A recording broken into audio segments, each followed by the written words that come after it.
नमस्कार मेरे आत्मस्वरूप प्रिय बंधुओं। आज हम चर्चा करते हैं कि हम आखिर बीमार क्यों होते हैं।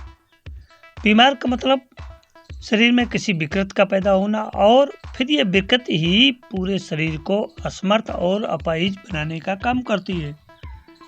हमारा शरीर प्रकृति द्वारा निर्मित एक सुघड़ यंत्र है, एक मशीन। इससे जैसा जब जितना चाहे काम आप ले सकते हैं और यह मशीन भी आपके आदेशानुसार, आपकी इच्छानुसार ये काम भी करती है। आप इस मशीन से रोज काम तो ले रहे हैं, परंतु इसकी फिटनेस पर कभी ध्यान दिया आपने? सोचो तो जरा, जब प्रकृति ने इसे तैयार किया था तो यह पूर्ण संतुलित थी। माँ के गर्भ में इसे उचित भरण पोषण तथा संरक्षण मिला। माँ के गर्भ से बाहर आते ही इसे इंसानी हाथों में सौंप दिया कि परवरिश करके इसे संभाल कर रखो और आवश्यकता अनुसार इससे काम लो। परंतु आप जब समर्थ हुए तो आपने क्या किया? इस शरीर से काम तो लिया, परंतु शरीर की मूल प्रकृति को ही भूल बैठे। वस्तुतः यह शरीर प्रकृति से जुड़ा प्रकृति के हाथ का एक खिलौना है। आज भी प्रकृति आपको हवा, पानी, ताप, ऊर्जा, वातावरण और आधार पृथ्वी निःशुल्क प्रदान करती है। आपको तो प्रकृति के इन तत्वों से संयोजन मिलाकर ही चलना है। वो भी आप वही कर सकते हैं। परिणाम स्वरूप कई तरह की बीमारियां, ऑब्स्टेकल्स और रुकावटें, इंसिडेंट्स जीवन में पैदा हो जाती हैं और फिर हम अस्पतालों, डॉक्टरों के चक्कर लगाना शुरू कर देते हैं। ये जो हमारा शरीर है, शरीर रूपी यंत्र, इसकी मरम्मत या इसकी देखभाल कैसे की जाए, इस पर चर्चा करें। जिस वस्तु को जैसे बनाया गया है उसका उपचार या मरम्मत भी ठीक उसी तरह से होगी। लोहे के पुर्जों की जगह यदि हम प्लास्टिक, सिंथेटिक या रबर के पुर्जे लगा दें तो क्या मशीन चलेगी? थोड़े ही समय में सारा सिस्टम ब्लॉक हो जाएगा। शरीर का भी यही हाल है। शरीर में जिस तत्व की कमी होगी उसी की आपूर्ति से यह शरीर स्वस्थ हो सकेगा। हाँ, वायरस भी कारण हो सकता है, केवल 10%। और उन्हें भी तो जिंदा रहने का अधिकार है। उत्तम और खराब, गुड एंड बैड बैक्टीरिया दो तरह के होते हैं।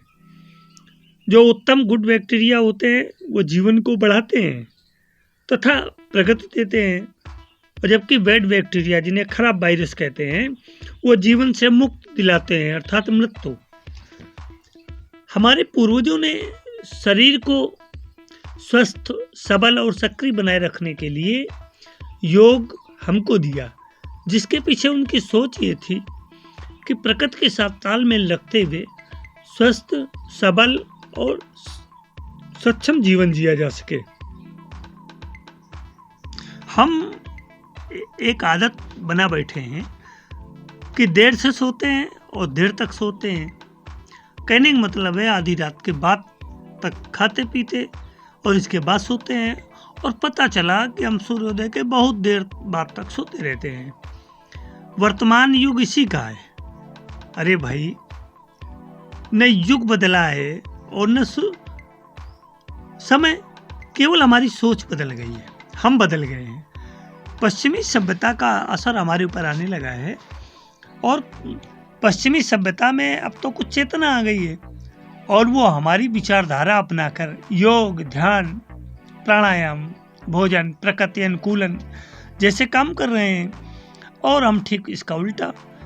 हमारा दर्शन उनका जीवन बदल रहा है और उनका दर्शन हमारा जीवन बदल रहा है। परिस्थिति के अनुकूल वायु, जल और अग्नि का सेवन हमें स्वस्थ रख सकता है। देखिए, जब शरीर में वायु की स्थिति बिगड़ती है तो उससे हमारा पाचन, हमारा श्वसन और हमारा संवेदना तंत्र विकृत होने लगता है। परिणाम स्वरूप सैकड़ों प्रकार के रोग हमारे शरीर को आ घिरते हैं। शरीर में जब जल की स्थिति बिगड़ती है तो जल की स्थिति बिगड़ने पर सबसे ज़्यादा प्रभावित कोशिका तंत्र होता है और हमें न्यूरोलॉजिकल बीमारियां पैदा हो जाती हैं। अग्नि की स्थिति जब शरीर में बिगड़ती है तो हमारे शरीर के आधार, अस्थि, चर्म प्रभावित होने लगते हैं तथा प्रजनन और मूवमेंट जैसी बीमारियां हमें आ घेरती हैं। इसी तरह से जब आकाश तत्व की विकृति होती है तो हमारी मस्तिष्कीय चेतना, मेंटली अवेयरनेस अवरुद्ध हो जाती है या बहुत उत्तेजित हो जाती है, उद्वेलित हो जाती है, जिसका अभी तक विज्ञान में उपचार ही नहीं संभव हो सका है, परंतु योग साधना में इसका उपचार उपलब्ध है। इसी तरह से पृथ्वी तत्व की कमी जब शरीर में होती है तो शरीर के मांसगत तथा ग्रंथि प्रधान रोग होने शुरू हो जाते हैं, जिन्हें असाध्य रोग कहा जाता है। आपने पुस्तकों या संस्मरणों में सुना होगा कि अमुक राजा या साधु महात्मा ने किसी को मिट्टी उठाकर दे दी और रोगी ठीक हो गया। यह कोई कपोल कल्पना नहीं है, शुद्ध वैज्ञानिक समाधान है। मिट्टी दवा तो नहीं है, परंतु मिट्टी के संस्पर्श से उसमें जो भाव, जो संवेदना, जो चेतना, जो उद्वेलन पैदा हुआ, उसी ने हमको परिष्कृत कर दिया, स्वस्थ कर दिया। ये हमारे शरीर भी तो प्रकृति के इन्हीं तत्वों से मिलकर बना है। फिर जो तत्व शरीर संयोजन का काम कर सकते हैं वह शरीर में विकार हो जाने पर उनके संशोधन का भी तो कार्य भली बात करते हैं।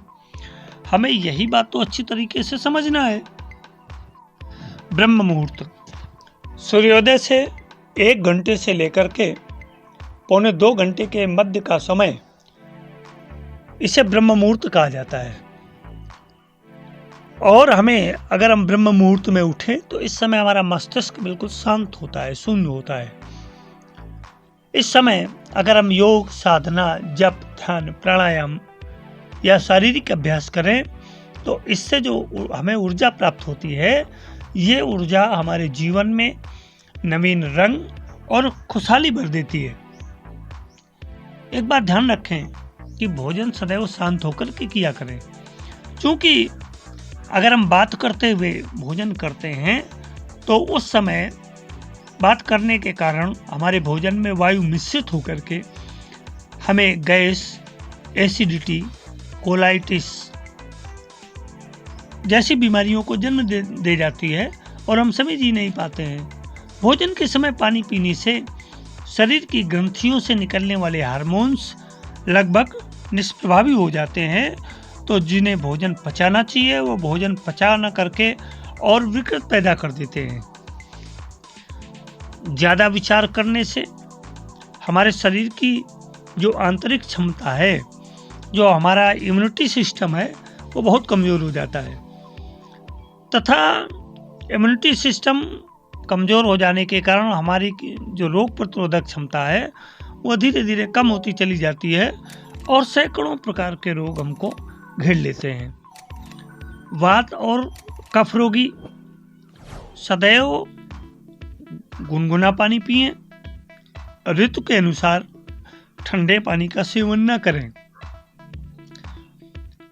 रात में दालों का प्रयोग न करें और जितने कठोर पाचन में भोज्य पदार्थ हैं उनका सेवन न करें, क्योंकि जो कठोर पदार्थ होते हैं, दालें होती हैं, ये पाचन में बहुत भारी होती हैं और रात्रि में सूर्य ऊर्जा न होने के कारण हमारा पाचन तंत्र कमज़ोर पड़ जाता है, जिससे हमें पाचन संबंधी कई बीमारियां पैदा हो सकती हैं। अनावश्यक से रूप से तेज बोलने, तेज चलने या गति करने से हमारी शारीरिक ऊर्जा कमज़ोर होती है और अनावश्यक रूप से हमारे हार्ट पर इसका प्रभाव पड़ता है। अपने काम के बीच में कुछ समय के लिए अपनी श्वसन प्रणाली को ठीक रखें। 10 से 15 मिनट तक किसी भी कुर्सी पर, स्थान या आसन पर आराम से बैठ करके गहरी, लंबी और धीमी सांसें लें। हमारी सांस नाभि तक जाए, इससे नेत्र, मस्तिष्क की कोशिकाएं पुनः सबल उठती हैं और हमारा शरीर स्वस्थ हो उठता है। लगातार एक जगह बैठने के बाद कुछ समय के लिए टहलें, जिससे रक्त संचार अवरुद्ध न हो, अन्यथा हमारे जोड़ों में, ग्रंथियों में वायु जमा हो करके गठिया, आर्थराइटिस जैसी बीमारियों को जन्म दे देती है। ये हमारा शरीर निरंतर काम में लगा रहने के कारण इसको श्वास, पानी की सख्त जरूरत होती है। तो आधा से 1 घंटे में पानी का सेवन अवश्य करें। ऋतु अनुरूप ठंडे पानी के सेवन से बचें। ठंडा पानी हमारी मांसपेशियों में सिकुड़न पैदा करता है। ज़्यादा देर तक सोना, विश्राम करना मादक पदार्थों के सेवन के समान है। आपने कुंभकर्ण का उदाहरण तो सुना ही होगा। ज़्यादा सोने या विश्राम करने से नेगेटिव एनर्जी शरीर में जमा होने लगती है और शरीर की क्रियाओं में शिथिलता आने लगती है। परिणाम स्वरूप मांसगत रोगों के पनपने की संभावना बढ़ जाती है। 90 मिनट तक पका हुआ भोजन पौष्टिक रहता है और फिर इसमें सूखापन आने के कारण भारी और अपाच्य होने लगता है। ज़्यादा गरिष्ठ और अपाच्य भोजन हमारे अंदर उत्तेजना, कामुकता, निरंकुशता को जन्म देता है। तो भोजन भी सुपाच्य करें जो 2 से 2.5 घंटे में पच जाए। आज आपसे इस लघु चर्चा में स्वास्थ्य से संबंधित कुछ महत्वपूर्ण बातें साझा की। जीवन को उत्तम, उत्साहित और खुशहाल बनाने के लिए कुछ मूलभूत बातों को यदि अपना लेते हैं तो सामान्य रूप से आपको डॉक्टरों, अस्पतालों के अनावश्यक चक्कर नहीं लगाने पड़ेंगे। पुरुषों में नपुंसकता या शुक्राणुओं की कमी तथा महिलाओं में वंध्यापन, गर्भधारण करने की अक्षमता अधिकतर मध्यम वर्गीय परिवारों में देखने को मिलती है, जहां अत्याधुनिकता ने उनके ही जीवन को नरक बनाकर रख दिया है। निम्न वर्ग के लोग, पुरुष, महिलाएं परिश्रमी होते हैं तथा उच्च वर्ग के लोग नियमित योग, अभ्यास, जिम आदि से अपने को फिट रखते हैं। तुलना और विचार करो, आप स्वयं समझ जाएंगे कि आपको क्या करना चाहिए। नमस्कार।